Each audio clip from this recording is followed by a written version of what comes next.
მოგესალმებით მეგობრებო, დღეს 30 დეკემბერია 2025 წლის ბოლოს წინადღე და მინდა რაღაც ნიუსი გაგაგებინოთ რა, რომელიც შემომხდა.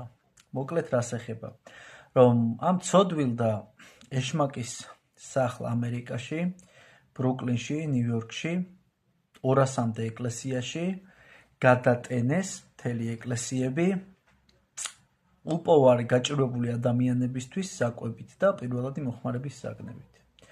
ხო და კითხვა მიჩნდება ახლა. ამ უღმერთო ამერიკაში გაჭირვებულ ხალხს ეხმარებიან. და ახლა ავიღოთ საქართველოს მაგალითი, ღვთისმშობლის წილხვედრის მაგალითი. ღვთიუბოძებულ მიწაზე რო ვცხოვრობთ, საქართველო რო ქვია. რას აკეთებენ ქართველი მღვდლები?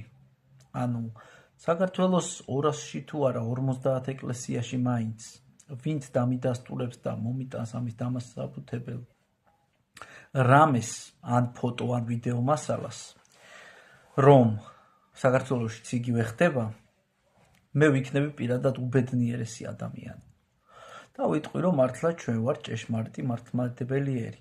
თუ არა და ეს სადღეგრძელოებში გამოთქმული სიყვარული, ძმობა, ერთობა და გვერდში დგომა და რწმენისადმი პატივისცემა და ის რომ საქართველო ღვთისმშობლის წილხვედრია, არის უბრალოდ ბლა და ბლუდი და სისულელე. ხო და ჩვენ ქართველებს გვიყვარს ეს მუცლით მეზღაპრეობა რა და საქმის კეთება არა.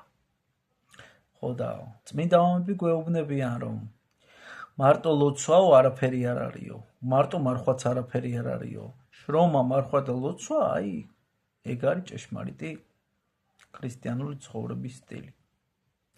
ესია ჩემო მეგობრებო და მოდი თვალებს ნუ დავხუჭოთ ამ ყველაფერზე. აბა, დროებით, მიყვარხართ ძალიან.